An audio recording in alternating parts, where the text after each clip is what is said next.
বাংলাদেশ ব্যাংকের গভর্নরের পদত্যাগ ও ইসলামী ব্যাংকের চেয়ারম্যানের অপসারণ সহ ৫ দফা দাবিতে আজও মতিঝিলে মানববন্ধন করছেন গ্রাহকরা। সকাল ৯টায় মতিঝিলে ইসলামী ব্যাংকের প্রধান কার্যালয়ের সামনে মানববন্ধন করে গ্রাহক ফোরাম।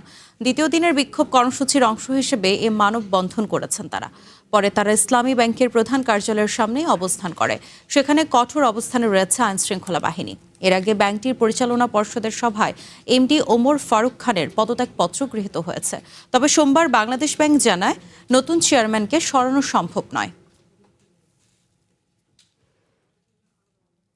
এ বিষয়ে আরও জানাতে মতিঝিল থেকে আমাদের সঙ্গে যুক্ত হচ্ছেন মিনা ফেরদৌস। মিনা, আপনার কাছে জানতে চাই যে গ্রাহকরা মানববন্ধনে কি কি দাবি রাখছেন, এছাড়া আজ সেখানে পরিস্থিতি কেমন দেখছেন?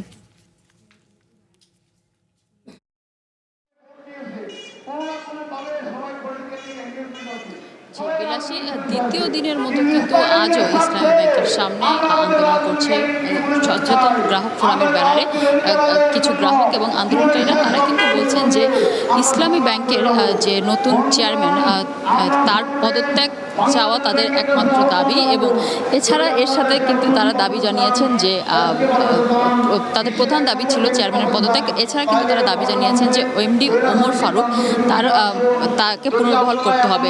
এছাড়া আরেকটু জানিয়ে রাখি যে গতকাল কিন্তু এই দিনভর এখানে পুলিশের সাথে এখানকার যারা আন্দোলনকারী তাদের ধাওয়া পাল্টা ধাওয়া হয়েছে, এবং আজকে কিন্তু সকাল থেকেই পরিস্থিতি এখনও শান্তিপূর্ণ রয়েছে। শান্তিপূর্ণভাবে এখানের ইসলামী ব্যাংক সচেতন গ্রাহক ফোরামের ব্যানারে গ্রাহক এবং আন্দোলনকারীরা মানববন্ধন করছেন। তাদের দাবি তারা জানিয়েছেন যে চেয়ারম্যানের পদত্যাগ সহ সাবেক এমডি ওমর ফারুকের পুনর্বহাল করতে হবে। এছাড়া এস আলমের যে শেয়ার রয়েছে ইসলামী ব্যাংকে 15,000 কোটি টাকার শেয়ার, সেগুলো বাজেয়াপ্ত করে এস আলমের যে ঋণ রয়েছে সেগুলোর সাথে সমন্বয় করার দাবি জানিয়েছেন গ্রাহক ফোরাম। এছাড়া তারা কিন্তু তাদের দাবির সাথে আরও বলছেন যে বাংলাদেশ ব্যাংকের যে গভর্নর মোস্তাকুর রহমান তারও পদত্যাগ জানিয়েছেন।